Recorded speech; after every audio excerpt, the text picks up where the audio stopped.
Hi, I'm Michael with Thrive and Grow Gardens. Welcome to my channel.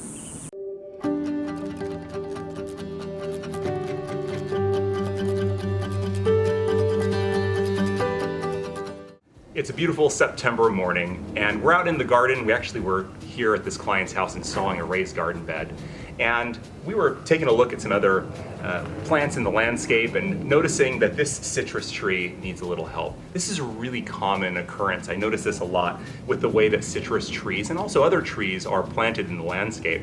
So I'm going to show you today some things to notice, maybe about trees you already have planted, and some tips that will help you with planting new trees to really make sure that these plants are able to get everything that they need and not run into certain issues that can take place that are due to some improper slopes of the landscape as well as drip emitter placement. So with this particular plant, my biggest concerns right off the bat are the way that everything is just sloping in towards the tree. So what's going to happen is whenever it rains, the water will accumulate into here and it may fill this little well up. So somebody had the right idea of putting a well around the tree so that they can kind of passively gather some of that rainwater, but the problem is that the tree is at the lowest point. Now, citrus trees especially really have a lot of difficulty when they have a great deal of moisture right up against the trunk. So what happens is with that moisture right up against the trunk, you could get some pathogens that can end up getting into the plant and causing some diseases, especially fungal diseases. So we really want to avoid that. Now, ideally, this should be a little bit more of a mound. If you have a well where things are sloping in, then the point in which the tree is actually planted should be elevated a little bit, and then it can kind of slope down around that, and then you can have your well around the tree. So that's issue number one. This plant actually hasn't been in here very long. We have a good opportunity to do some kind of repairs around that. Now, first thing first, we want to be careful that we don't come in here and make matters worse by bringing the soil level up right around the trunk. The issue with that is that then we will be putting moisture right up against the tree and holding that moisture there, again, leading to the possibility of some fungal infections in this tree. So we do have to sort of work with what's already here and keep this at the level that it's at and try and slope things down a little bit around it. And we also want to move these wells outwards. So that's issue number one that we really want to address here. The next issue that I see all the time with new planted trees is emitter placement. And we can see here where the emitters are around this tree. This one is basically right up against the trunk of the tree. We do have one more here and one more here. And if we dig around, maybe we can find a couple others. Here's a couple. I actually don't mind the placement of these ones here, but this right up against the tree is really an issue. This part of the root zone of the tree, it's actually called the root crown. These are not feeder roots that are right here at the root crown.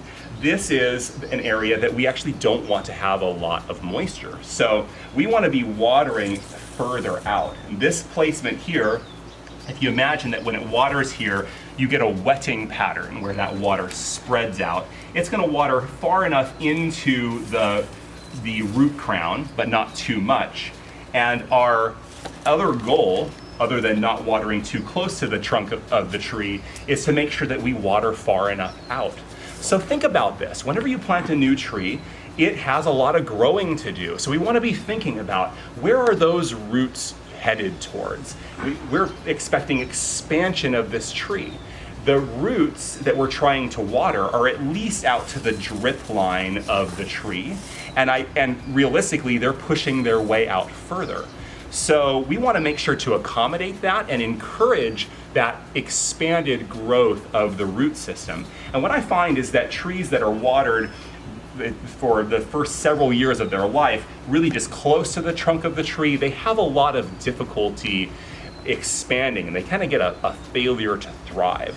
So what we really want to accomplish is watering further out and making sure that we're encouraging that expansion of the root zone. So keep in mind that our goal when watering a plant is to water at least out to the drip line of the plant. And already This plant has only been here for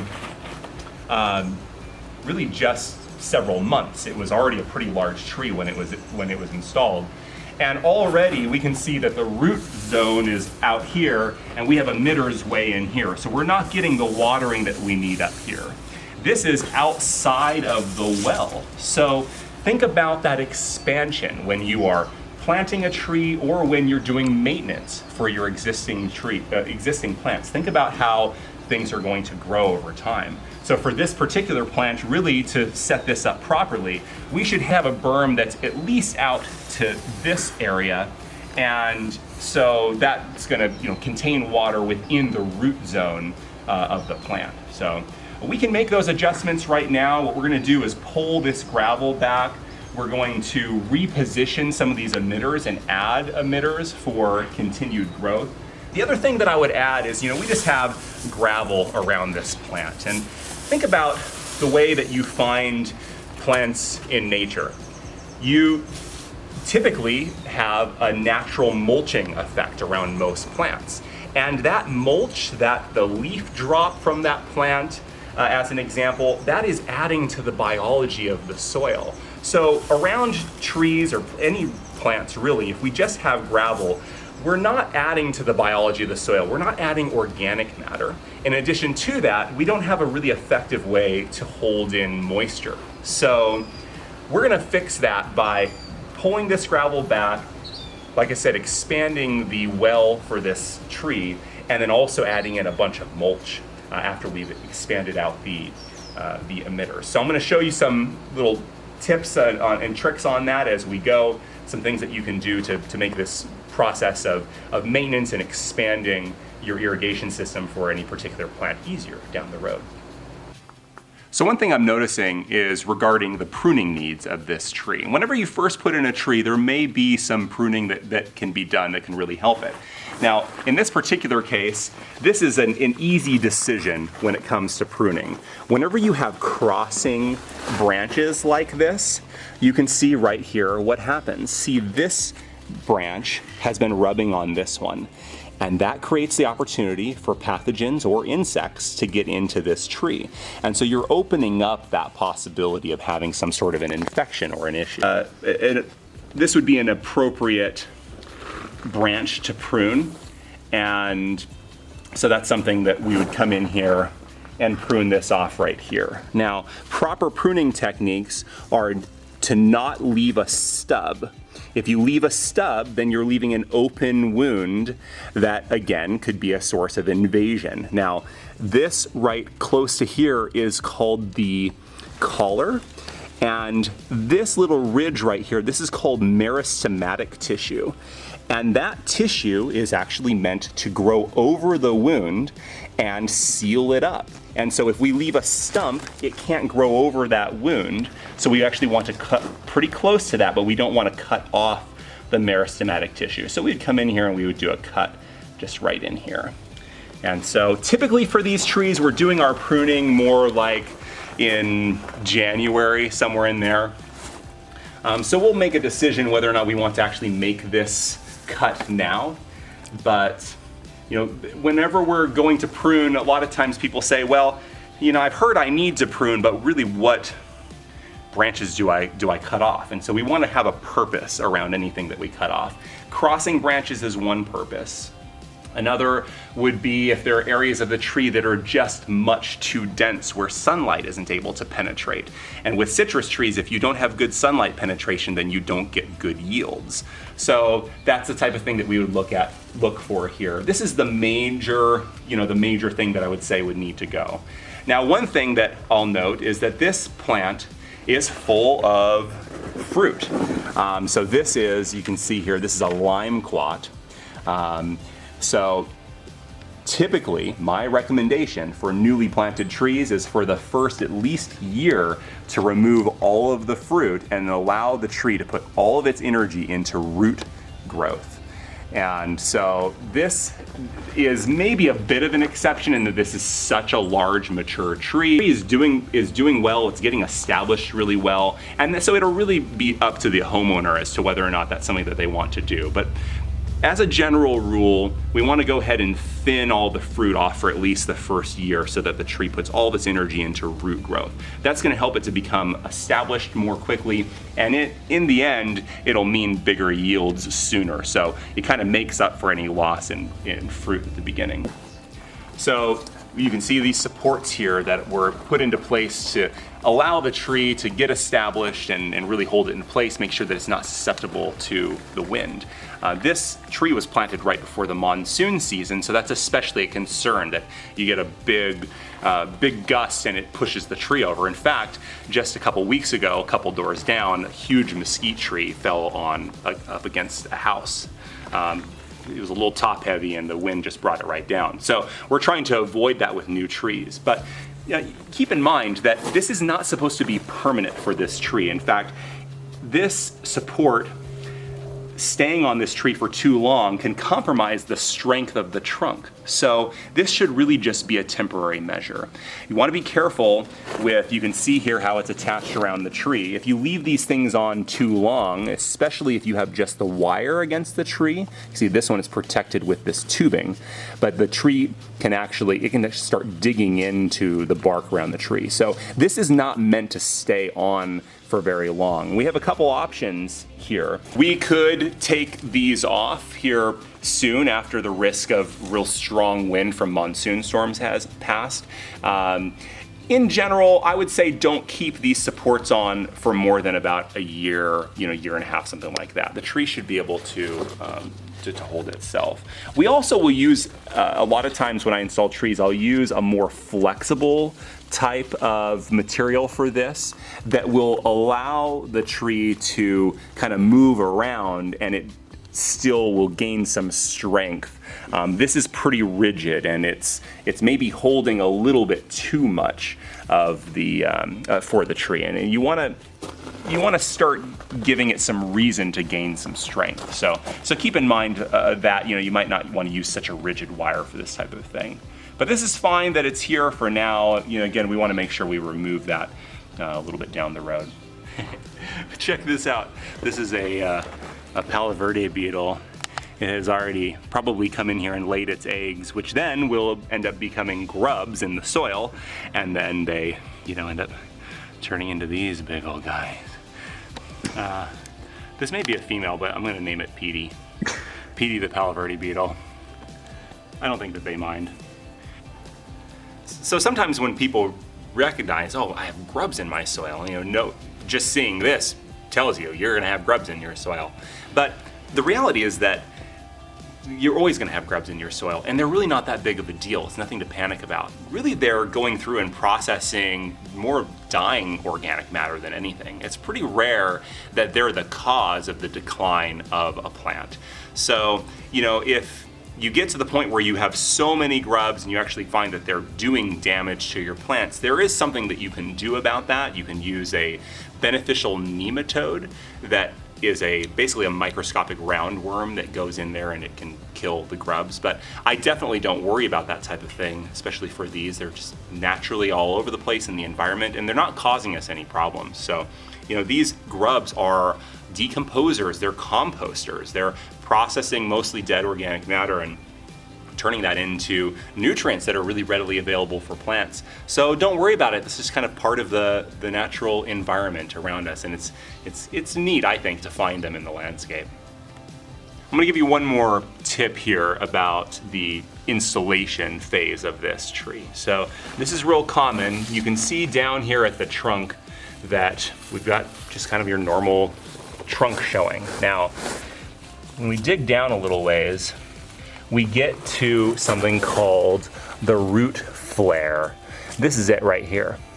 And that's where those roots first start flaring out and going into the soil. This is the highest one on the tree, so I would say that this is the start of the root flare. There have been some really good studies in recent years that show the benefit of leaving this root flare just a little bit exposed. So if I were to plant this tree, I would actually have the soil line more like down in here.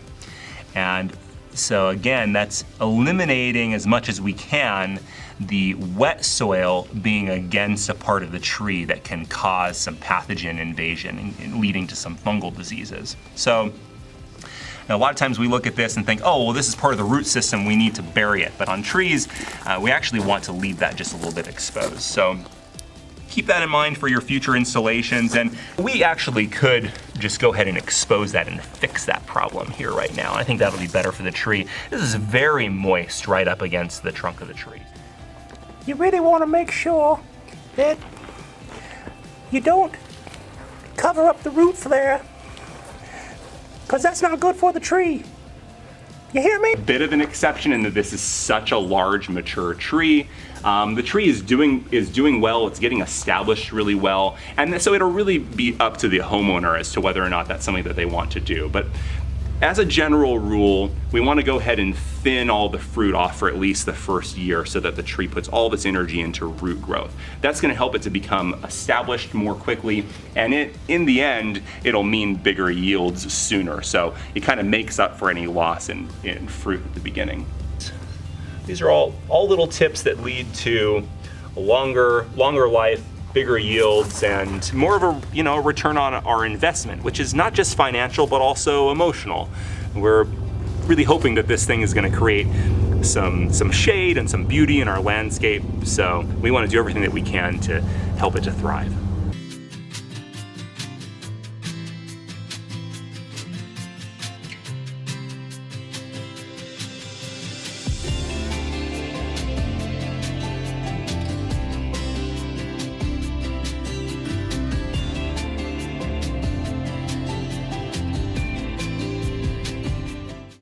As we're digging through this, you can see some evidence that we're doing this at the right time. We didn't wait too long till this tree really started getting mature. I'm happy to see that we're not digging into any roots whatsoever. All of this, there isn't a single root. I thought I just saw a worm, maybe not. So it's a little more difficult when you let something like this go for years before making the fix, because then you're disrupting the roots of the tree. So that's good news. We'll just keep on going around here and use this soil out here towards the edge to build up our berm.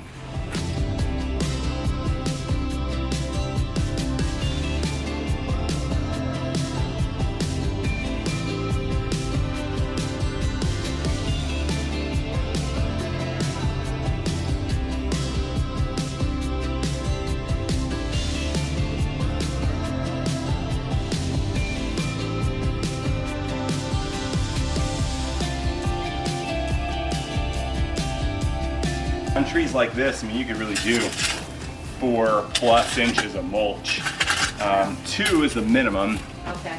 3 or 4 is good. Some people do even as much as 6. It all breaks down and ends up in the soil. How often do you have to replace it? Maybe add to it maybe even like a bag a year or something like that.